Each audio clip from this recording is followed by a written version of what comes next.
Camelot, and we're here with Michael St Clair and Bill Ryan from Project Camelot. And Michael St Clair and I and Bill are going to have a future talk together. We're going to be talking about 2012 and beyond, the years beyond, and we're going to be talking about leading up to 2012, what we might plan for, what might be in the offing. There's a lot going on. Many of you watching this video now will be aware that we're at the start of changing times. And the conversation really is about what are those changing times? How might they affect each one of us in different places?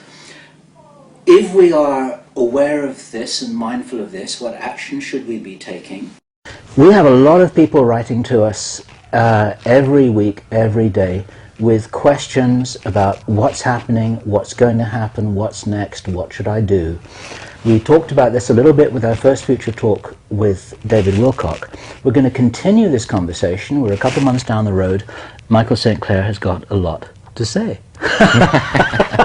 Thank you.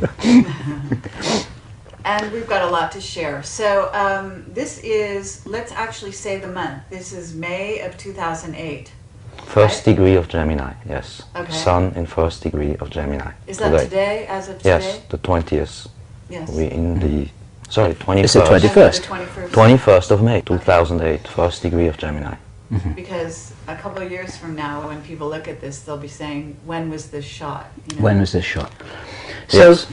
one of the things that well, let me speak personally. One of the things that I really took away from Michael's first interview here, which feels like a very long time ago, it's back in 2006. Yes, a lot has It really happened feels like since. a long time ago. Yeah. Was you were talking about safe spaces. Yeah. And speaking personally, this is the first time that I started to sit up and think, safe spaces? I thought I was in a safe space, maybe I'm not. I started to ask those questions, and you've done a lot of work, a lot of thinking since then, a lot of exploration personally, and have given a lot of thought to what is this idea of a safe. In fact, if I remember rightly from a recent email we had, you don't even want to call it a safe space anymore, because that's like defensive thinking. Well, Tell us it's about because that. this was my first word. I then changed it and I suggested more literary to call it islands of light or radiant zones, or zones of radiance.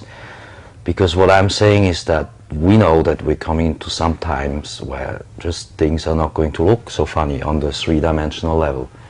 But this has more to do with the mindset of the people, with the majority of the people just not being with it. Do you remember that 2 years ago I told you that people will begin to lose it? They just won't be with it, mentally, spiritually, energetically, etc. So you need to know that inside of these energy depletion zones worldwide, we will be able to create zones, little small villages, cities even, or just in the woods, whatever, situations which are quote unquote safe, in the sense that the right people come together and some sort of sanity, spiritual, mental sanity rules, and that creates a radiant zone. So it's not so much about consciousness. Yes, it's not so much. Sorry, go ahead. That inhabits the place. Yes. And makes the Yes. place a safe place. That's the point I wanted to say. That my last point is, you can have tons of rice and all the goods and all the safety you want and all the safeguards and everything that we can go through what a safe place is and is not. But if you have one insane person, the whole thing falls apart. So it's spiritually more speaking. So the place will be as safe as the people are functional. Then of course you want to know that probably, I shouldn't really say that, because if everybody did what I'm suggesting, I create more mayhem than the earth changes. But of course it's probably not advisable to live in the middle of a huge city, because simply in a huge city you have a lot more dysfunctional behavior. So it's not just about running for the hills or go into the mountains or into the woods. It's not so much about that. It's about having the right people together who really understand what this is about, what the next few years are about. Now, so yes. Here's a question. There may be some people watching this now who are saying, what are you talking about? Everything's fine. So, and you know, everything does look fine. I mean, it really looks fine. But What is all this We're here about? in Yes. an idyllic place. We're in Montreux. We've got a beautiful view of the lake, and this is the Hermitage. It's a lovely hotel, guest house, whatever. It looks idyllic. Yes. What could be wrong? It's the place I would have. We will have it. So, No, what's wrong what's is going that on? What's going on? things are not good, really, if we want to be honest, because below the surface, and I'm not so much talking about what's going on in politics, economy and all that, we'll get to that in a moment maybe, but I'm talking about the people are not quite with it. People don't understand, most, okay, 95% of the people, I would suggest, are not really aware of what is cooking underneath in the energetic. I'm talking now about energy, okay? Whereas a few of us, and more, thanks to the work you're doing, more and more people are really starting to, I don't like the word wake up, but they're starting to become aware, really aware of things that are going on, and they're starting to ask questions, which lead to a lot of soul searching as well as asking themselves about what is about to happen and what can we do about it, etc. Because it's really about what we can do. It's not so much about listing funny prophecies and problems there will be, but it's really what we actually can do, because there's a lot we can do to go through this time without actually any fear and actually come out of it better, because some good things will happen, are about to happen.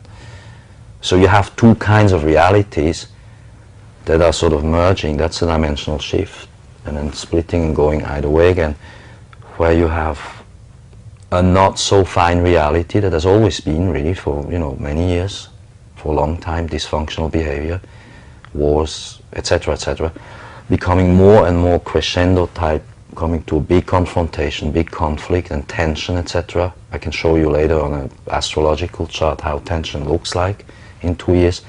But you have on the other hand very advanced people who are aware of what's going on, and they can, with their mind to some degree, turn the tide for some people.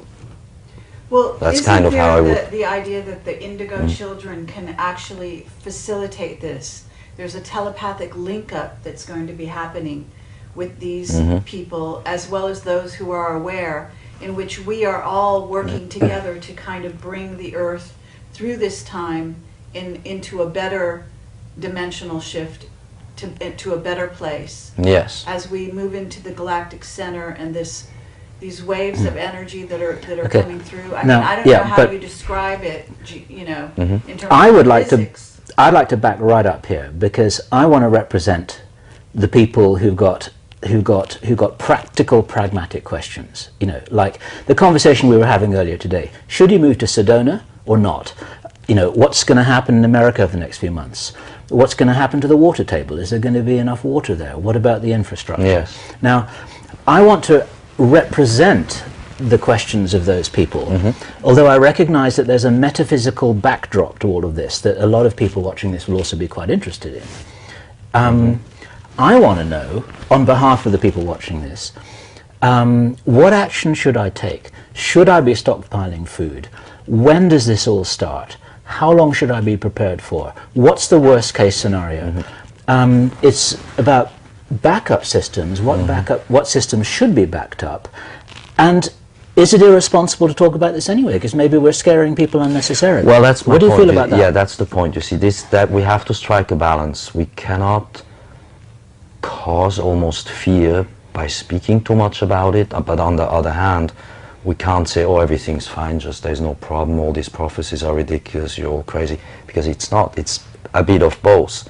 But I don't think it's a good idea to say, oh, everybody go pile up on food, because that creates more problems. Okay, Like well, you have let's restaurants, for let's instance, describe- taking too much stuff in. Sorry, go ahead. Let's describe the problems Yes. that may be occurring, okay? And we don't know we actually don't know the degree of those problems, but we certainly can say, first of all, we've got earth changes, right? Yes. Now They're happening now. China, Burma, Chile, I mean, it's right now ongoing. Okay, So this is a and reality. This may escalate, For sure. right? Yes. The magma in the earth is heating up. There's a relationship between the heating up of the sun, or the activity of the sun, and Yes. the magma in the earth, causing more activity increased earthquakes. And as a result of that, you're talking about getting on higher ground.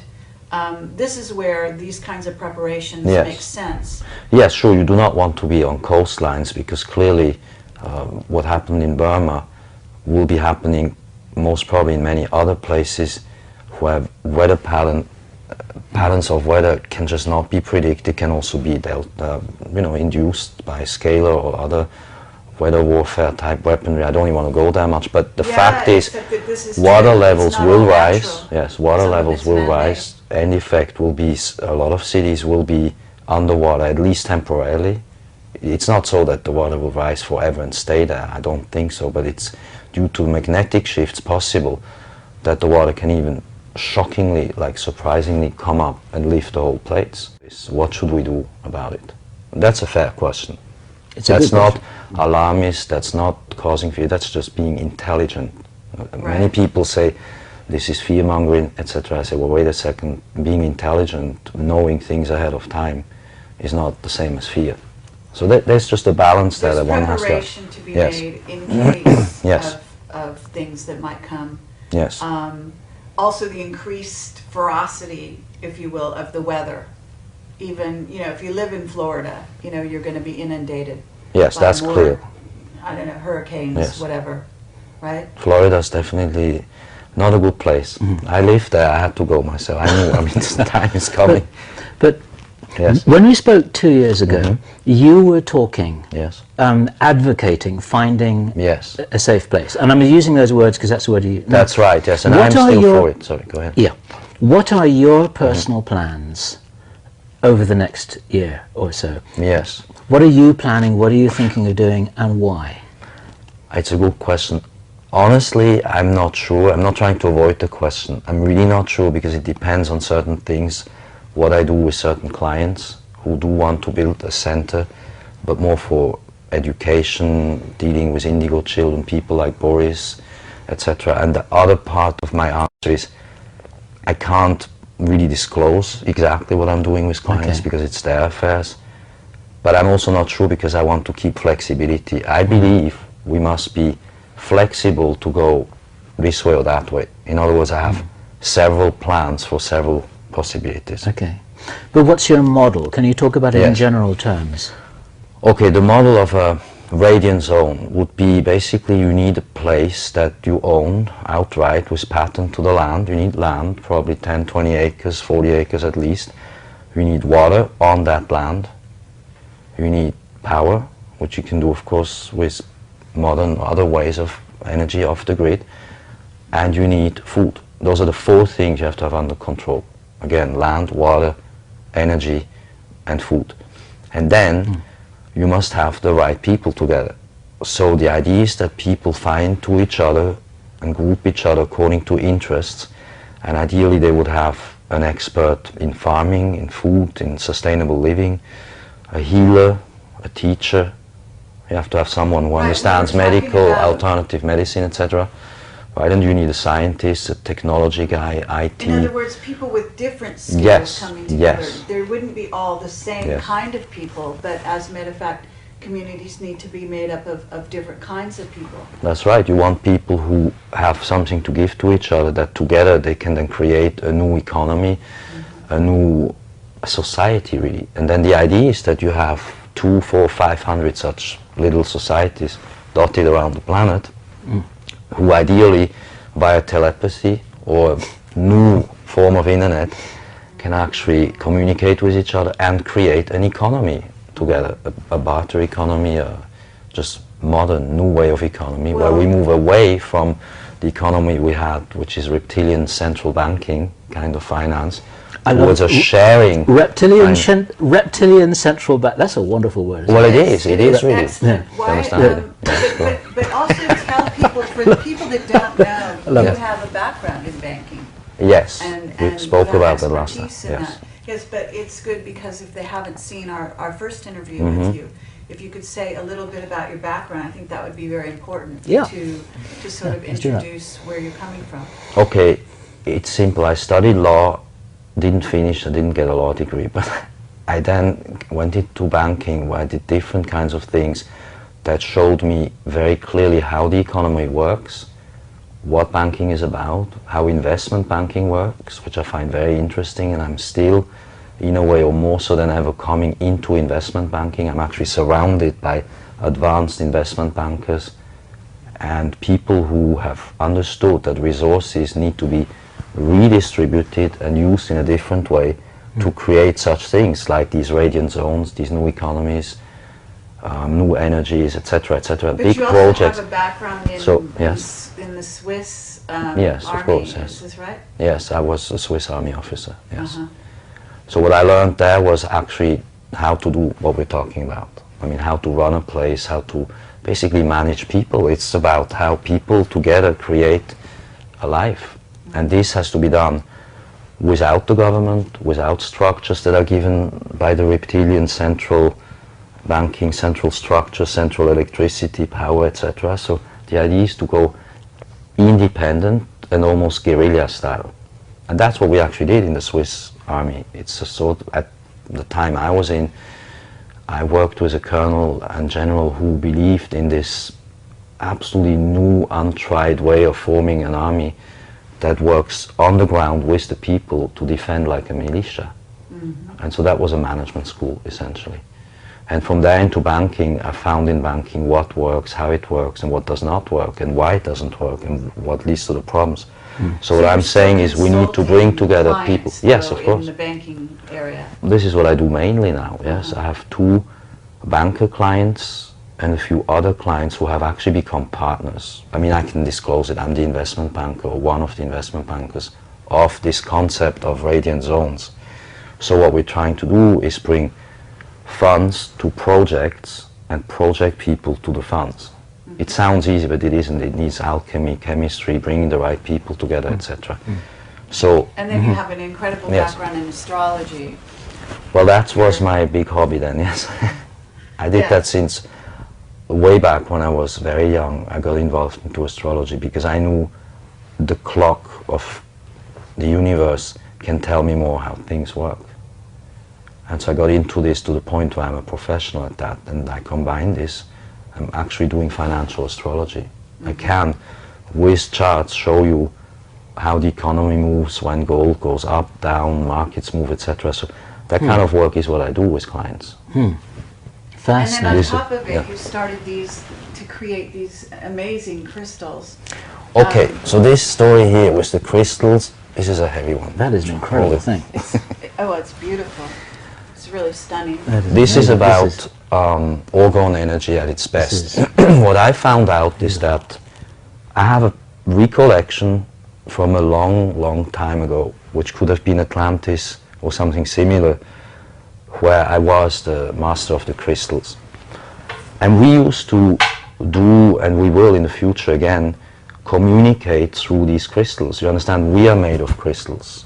Brain, pineal gland, etc. has crystals in it. So the Earth crystals and crystals in other star systems communicate through us.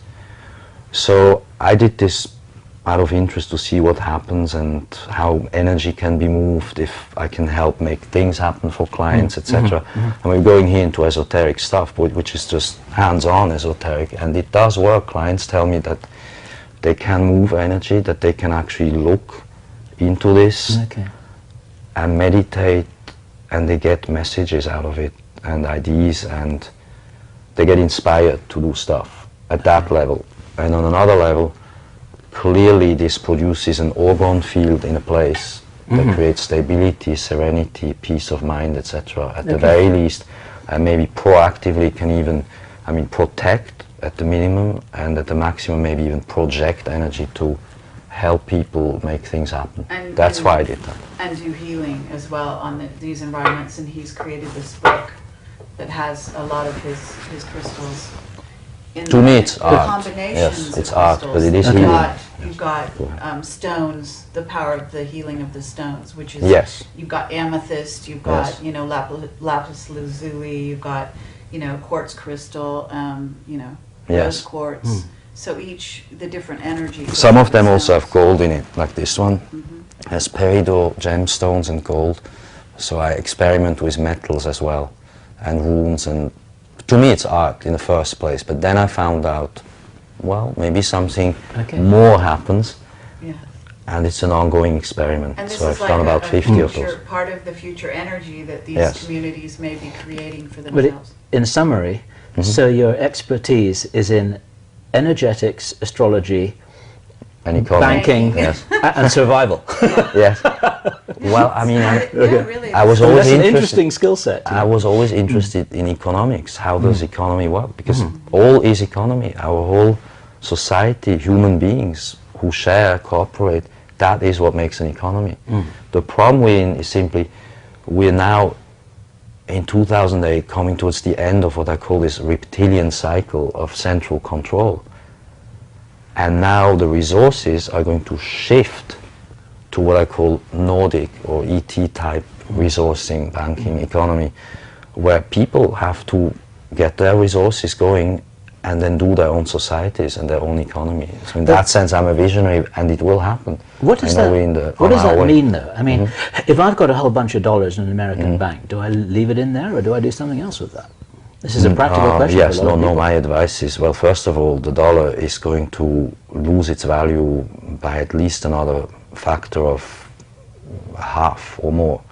And no, don't leave it in the bank. You should really... Banks are failing right now, isn't that right? There is practically no bank that is not failing, if we're really honest. And I mean, I can't say names, because I can't go there, but I can say that I know from an inside, really deep inside viewpoint, just like you have with Area 51, with your ET knowledge, I have inside banking knowing to say that most banks are in very deep trouble.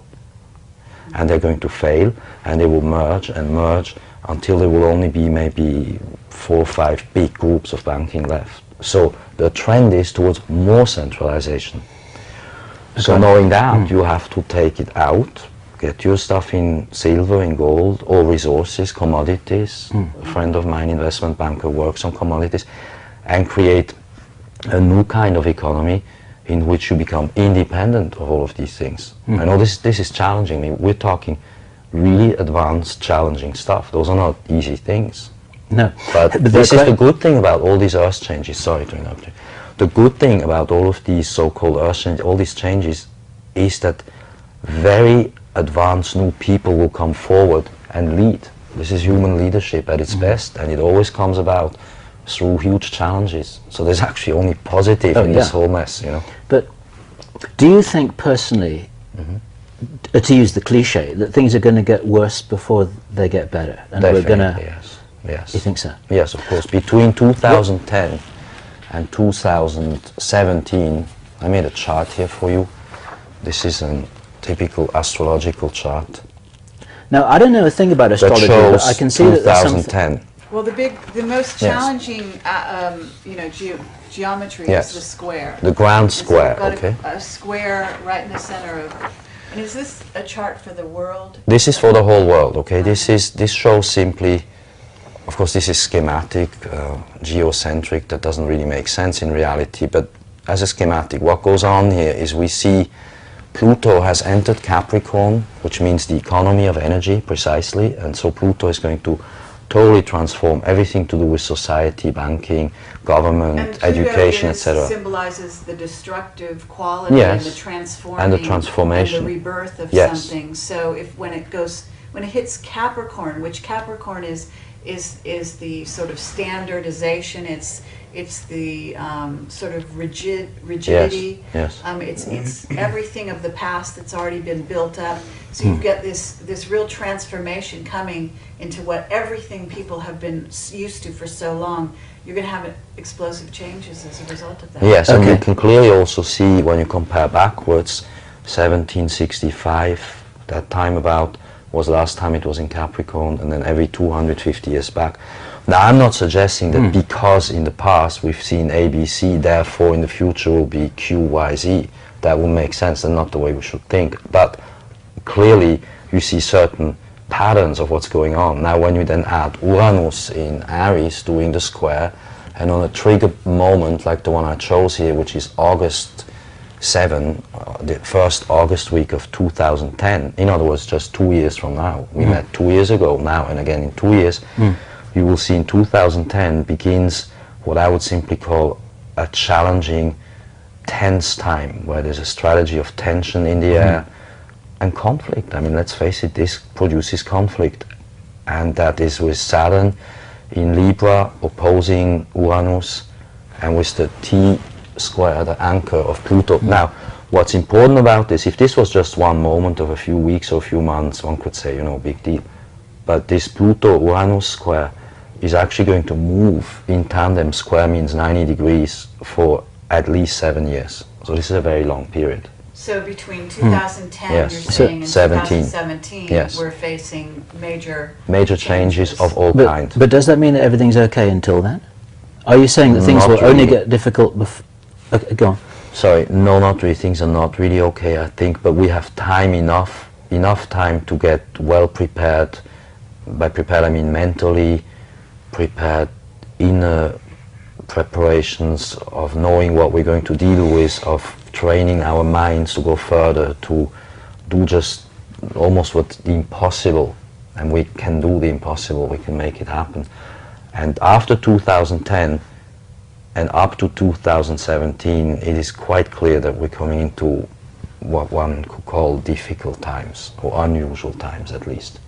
But that doesn't mean that precisely during those times we can't excel and actually come up with brand new solutions. And that's why I'm saying we should go into places of relative safety and create little economies and small societies that teach new ways of living, because the rest will simply fade away. So what these spiritual teachers talk about, the Great Awakening, etc., and the prophecy people talk about, all the negativity, both is actually correct, because you have then this merging of the dimension going on. So you live side by side with societies that are completely crazy and going on their way out of history over the next, say, 10, 20 years. of people that While maybe others refuse are to going to- change, yes. right? Yes. Because that's right. it's when you resist change that you are damaged the most, in a sense. Yes. Whereas if you look forward to change and you actually flow with it and create along with the change, then that's where you ride out the change in sort of a better space, That's right. theoretically. So Yes. it's kind of, that's what we're looking forward to. We're looking forward to major changes coming fast and fairly furious, especially 2010 and on. Right? Yes, yes. I think, though, according to Boris, whom you've met now, there is going to be something happening next year in 2009. I don't know really the nature of it, and you know, we can't really say, nor should we. Right. And I even think it just has to happen. It's okay, whatever has to happen cosmically is for the better, for good reasons. But Right, there will be. There's many changes Yes. that are positive. That, in other words, you need yes. the destruction to destroy what's already been set up on the planet in order to create the new. Actually, you're right. You know, if it takes half the population to pass on to another world, then that's okay, because maybe the Earth needs a clean out. That's That sounds maybe That's brutal, pretty but it's. cavalier. that's an extraordinary thing to say. Well, I mean, there are people I'm listening not going this. to beat around the bush now this time No, with you sure. guys. Yeah. I think we have to be realistic. Whatever you Yeah. I mean, we're here to have the conversation with you, to hear what you Yes. feel, and you know, and also we're going to give you our feedback to how it. Yes, Yeah. so if the Earth needs to clean itself up of the parasitic forces, then that's what it takes. It doesn't have to be so. If, of course, overnight 7 billion people start realizing what we're talking about and start changing their ways of life, start thinking in other ways, then all this wouldn't be needed, and probably there wouldn't be so many Earth changes. I know this seems not to make sense, but I know this to be true for myself. And I would like people to, I would like you to look at wingmakers.com, the website Wingmakers, and listen to the interview by its creator, James. It's a 2-hour Yes, interview absolutely. that just came out, and he will take you through the things from his viewpoint, and then you can read Wingmakers and other things, but you will see that what we're talking about here, there is a point to what we're saying, and So- that there will be good coming out of those seemingly bad changes. Let me check my understanding of what I think you're saying here, because what I think you're saying is what my understanding was, that James Lovelock was saying, who is the originator of the Gaia hypothesis, or the Gaia metaphor, if you like, that the Earth is a living creature. Absolutely, yes. Which kind of has the human race on it now functioning as a sort of uncontrolled parasite with sort of with uncontrolled parasitic growth, and there's something that's out of balance, and that what this organism is going to do is it's going to try and, you know, shake off the parasite, at least to bring things back into balance, if it can. So you're talking about a phase where things would come back into balance. Yes. And from the very, very higher spiritual viewpoint, you're sort of saying, well, you know what, there may be a phase here where a lot of people are going to pass on because we can't sustain these numbers on this planet. Yes. Is that kind of what you're saying? That's right. That's well summarized. Yes. By the same token, there's a sense of the consciousness. This is where we have a choice in the matter as humanity, as, if you will, the parasite, which we should not be on the earth. Instead, we should be living as, you know, the Native Americans have said, the Native peoples is with the earth instead of against her. Yes. Yes. But is that if we change our consciousness, if you know, things like our Future Talk here will make enough people aware, they will wake other people up and begin to work together, taking our consciousness, unifying it in such a way that we're working for the positive, that less earth changes will be happening, less people will have to pass from this incarnation on to the next, and so on, right? So that's right. It's actually a choice that we have. It's still a choice as to how we ride through the future here. Yeah. There's this wonderful book which you've probably read called The Last Hours of Ancient Sunlight. Did you hear about that? No. It's a wonderful metaphor. It has a double meaning. The last hours of ancient sunlight refers to the loss of the ancient tribal wisdom that the Native Americans knew, that the shamans know, that the Mayans knew, that the Aborigines in Australia still know. And also, interestingly enough, the last hours of ancient sunlight is the end of the oil. The ancient sunlight, you see. And the premise in that book is that in order to get back to balance, we have to rediscover the ancient knowledge and wisdom that our forefathers had. For instance, there's this wonderful little story that is told, you know, that the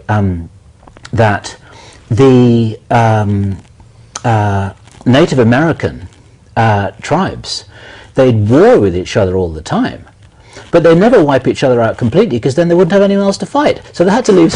You know, and it's the same kind of principle.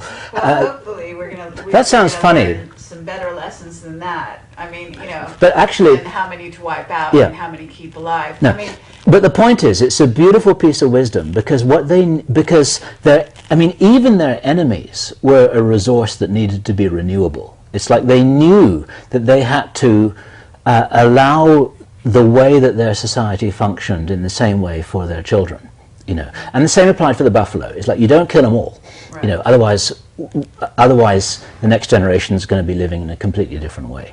And that's the kind of wisdom that we've forgotten here. Well, and I think we're actually moving into tribal societies in a sense, smaller, you know, units. That's exactly correct. That's that's what I use in my book, tribal societies. That's the future of our humanity. We will begin again somehow from scratch, new, but still with very advanced technologies. Both is possible.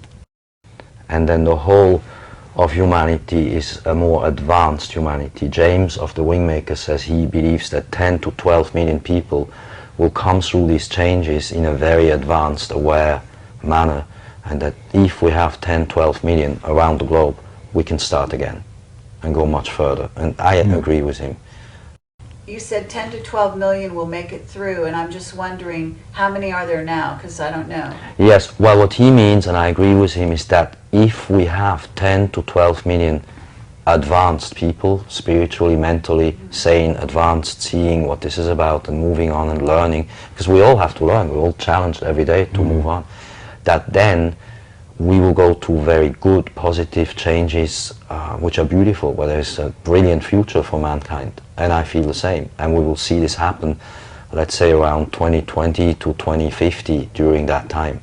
It's just that until 2020, we have quite some cleanup going on. So he means by this, or let's say let's put it this way, the way I see it is, if half the population is no longer here, but out of that other half we have 10, 12 million advanced ones, then we can restart. And I feel that's what's going to happen. We don't have those 10 million today. We have very few. I would say that we are maybe a minority of a few hundred around the world who have a clue, really. I mean, I know maybe 20 that I could say, okay, those are friends that I could rely on, and we can move the world in a different way. There aren't so many who really know, and those few, you've met them. Those are the few that you've actually met, and there's a reason why you've met them, you see. I'd actually say it was probably a few tens of thousands, but it might not be 10 million, you know. I mean, it's a small number. Yes. Now, for now, but the idea is that that grows, you see. Yeah. Did you listen to our interview with George Green? Absolutely, yes. I listened to all of your interviews several times. In your, is this connected with what George Green refers to as the ground crew? What we just spoke about, the 10,000 or 10 million people, you mean? Yeah. I'm not sure where he takes it from. I know that he has, I don't know what kind of guidance of ET kind. I know it's extraterrestrial, but I don't know if it's Nordic. Mine is more in line with the Nordic type line of thought, which is a very Plejaren, which are Nordics. You know. I agree. That's the same. Then we are on the same page. That's what we mean. Yes. My understanding of what he means is that there's a relatively small group of people. I mean, it may be, you know, hundreds of thousands or millions, ideally, but it's still a very tiny proportion of the human race. Yes. Who are aware enough and alert enough and prepared enough to be able to ride through the storm. Sure. And start things again if necessary. Yes, and also educate the others. Yeah. Do you see, one thing I heard in this interview with James, his webmaster who interviews him, Mark Hempel, I believe is his name, he said that the most Googled phrase in China, or one of the most Googled phrases in Google China is, why are we here? Really? What are we doing here? Why are we on this earth? See, in the United States or in our Western world, the most Googled word will be some rock star or movie star name, whatever. In China, people are actually asking, what are we doing here? What for? So you see, it is going on. Of course, there's a huge groundswell of awareness. It's there. I'm just saying that I know maybe of 200 people that I could say, okay, they're going to be the future leaders. And those are people like Boris or like Dan Burish in his thought, or John Lee, these kinds of people that you interview, who are people who share what they know, and for good reason. Who are thinking out of the box, they've got the courage to say what they know or what they feel. They're not going to be put down by any criticism. Yes. This is what you're talking about. Yes. Yeah. Sort of carrying the torch. Yes, well, it takes courage. Truth tellers, people that are risking themselves to put themselves out there to tell the truth, are by nature going to be leaders of sort of the world going forward. Yes, I mean by leaders, thought leaders, people who bring new ideas into this world, people like Tesla or Reich or Krishnamurti, these types of people. Although Krishnamurti said precisely we don't want leaders because we don't want followers, and I say the same in my book, you don't have to follow any gurus, any religions, all that is toast and history anyway. Through these changes, this whole thinking will have to be changed. But I'm speaking of leaders in terms of creators, co-creators, people who lead the way in the way we should be looking at the world and at our life. Yes. Inspirational thinkers. Yes. Yeah. That's what I mean. Sort of at the forefront, in a sense, the first wave. Yes. Of of what's coming, because, in a sense, we're all leaders as we go forward. That's actually going to be a trait that's required to sort of make it through the next the next several years. That's right. Each one has to be his or her own leader. You must also be focused inner. I mean, isn't there a sense that that you can't actually go and look in a book and say, oh, this is going to be a safe place in X, Y, Z, and go there. It's actually where you must listen to your inner guidance. Absolutely. It sends you, because it'll be safe for you where you're actually pulled magnetically to be, and with the people that you're meant to be with. If you're going against the grain and just following some external, information, this is not going to lead you actually to make it through in the best place. So it's saying it's not so much or spiritually about a whole checklist of information, it's about the attitude. Yes. It's your inner, Yes. it's really listening. I mean, I think that's one thing James also talks Yes. about, which is it's necessary to listen in to your own inner guidance. It's not listening out, it's to what other people are saying so much as going inside and getting the information and knowing how it resonates with you. If somebody tells you something or you hear something, then taking it inside and actually seeing how it resonates with you, with your heart, and how you're able to focus it. I agree. It's not about checklists, and this is why I also refuse categorically, even with clients, to tell them where to go, because that's way too much responsibility on me, and why should I do that? So it's not like a formula? No, there is no such thing as formula. You know, there are people who will make it well even in the cities, because they may be meant to be there as healers or teachers or for whatever reason. You know, each one has his, her own karma way. Or the serendipity of Yes, and you have to listen to this inside, as you said. That's an inner stance you have to take. So you cannot take the advice from outside. That is why I'm reticent of saying to people, do this, do that, don't do this or don't do that, because it's just not right. I shouldn't be in the position to give that kind of advice. Although I know what is okay and not okay to do. I want people to figure that out for themselves. But you're not a person who thinks that we're actually headed for World War III or IV, depending on your perspective of all of that. But with war with Iran, for example, that's not where you think we're going?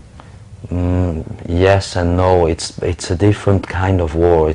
Yes, there will be war. The short answer is yes. We're going to see. We are at war. You know, the future is the now extended, and so I think there will be conflict between the US and China. It's heating up over the Tibet issue, very unseen, and there is conflict going to be taking place between India and Pakistan, US and Pakistan. When I say US, I don't mean the American people. I mean, of course, the secret government behind the government, because the actual government doesn't even have a clue why they're doing what they're doing. They're just being whispered to by the grey command, do this, hit that, and take that out. And by grey command, you mean the I greys? mean the ET. Well, they're not actually ETs. I mean the clones, yes, the greys. Yeah. And so the answer is yes, there will be wars. I can't really, and I don't want really to predict this one takes this one out and so on. There will not be nuclear strikes of any huge kind. I do not see that happening, and I don't think it's a good idea to even put these thoughts out. I believe strongly that there are other forces who can actually disable the classic nuclear strikes. There will be, however, and there are ongoing so-called mini nukes and neutron bombs and stuff like that. So there is a very ugly side to the conflict, and that's going to involve China, the US, India, Pakistan, and maybe Iran to some degree. I think that Iran is taking a lead from the Russians, trying to behave and to just steady the situation. So far they have not been provoked. Yeah, they have not been provoked into what they could have been provoked, you see. So I feel we have avoided some of the worst things, but there's obviously more to come. In these years I showed you via astrology, you see very clearly that from the middle of 2010 to the beginning of 2011 is the probably most hottest zone where conflict will get started. Although it's actually not right to say this, what I just said, it's just realistically so that would be safer to assume there's going to be conflict and we make preparations for it. And this will start, of course, over resources, water, economic, this is all economic. It's an economic war. And that's happening unseen already. Point. Okay. You know, so if you see in Burma, for instance, the 6th largest rice producer has just been taken out. Just been taken out. That means less food, more food riots, more social problems coming to the West, etc. And all this leads to more conflict. Unfortunately, that's just a cycle in which we are in still for another, I believe, I guess 7 to 10 years, let's say up to 2020, when Saturn, Pluto click in position in Capricorn. That's when things will begin to get better. Realistically, that's the zone. So we're looking at 10, 12 years of tumultuous changes, through which we can, however, come to amazing new beginnings. Yeah. We just have to be fearless and brave about this. I mean, this is a really big picture thing. I don't know of many people who are thinking about 2020. Most people's thinking kind of stops at 2012.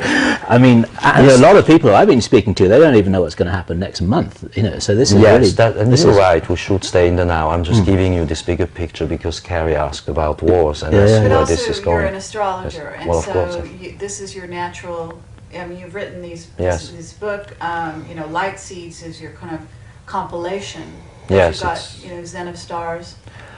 Light Seeds is in a way the collected works.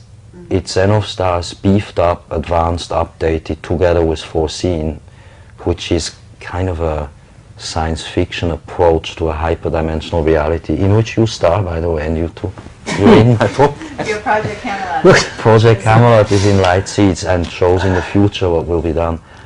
So it's not a compilation, it's an advanced, more up-to-date version of what I feel, based on the knowing that I have now in May of 2008 of what is most likely to transpire. Okay, so as an astrologer, I don't look just at now, 2008.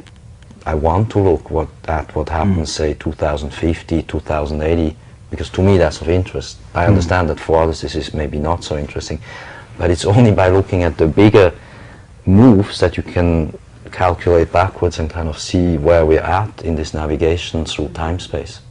You're going to see the arc of change Yes. and growth, Yes. hopefully. And for this you can only look at the outer planets. Honestly, you can only look at Neptune and Pluto, really. Those two show you clearly where the big evolution of mankind's thought process is at. And it's with So that what that I about- can say where we're headed to. What about Planet X? To me personally, honestly, I Yes. think it's a complete, it's bullshit. Sorry to say. No? I think that the No Vatican, apology necessary. the Vatican, no, I know they Actually, want, a good thing if they there's- want their Planet X, they want it so bad, but it's not going to happen. You think it's No. a distraction? It's an invention, is what it is. An invention. It's an invention, I believe, by the Vatican, which in turn is controlled by the reptilian. Literally underground, the Vatican sits on a huge base, and they are insane, and they come up with these stories. Now, there is a reason why there are these South Pole operations going on, but I don't believe it's that they're looking for Planet X.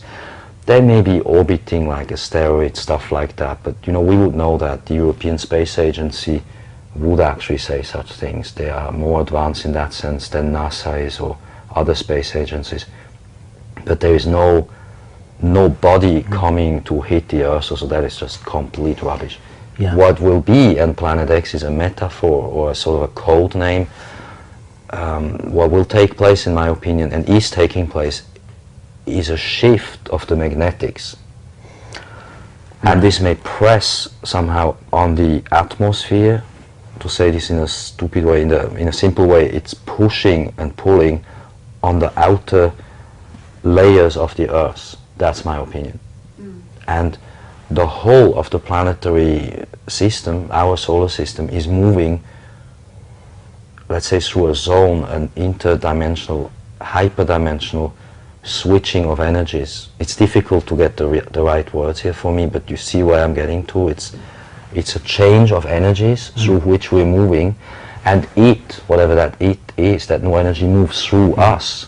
So we're actually now 2008, 2009 and 2010 coming into the threshold. I call this like the stepping through the doorway. And the thing, this new consciousness, comes through us and we go through it. And that's a process, and that doesn't happen on one day. That's a thing that takes, Right. I believe, 10, 20 years in reality. Yes. So it's a process, you know. That's one of the most intelligent presentations of this that I've heard, actually. Basically, it's saying that we're moving through this. Yes. The Earth is moving through this. Of course. It's going to be a rough ride for the Earth and for us. Yes. But all of us, including the Earth, are going to make it through, but there are going to be changes, because that's what happens in a time of transition. Yes. And it's nothing to do with Planet X, it's more to do with regions of space, which the whole... Yes. Yeah. I mean, this does fit with... And you understand, with this is the thing with the crystals.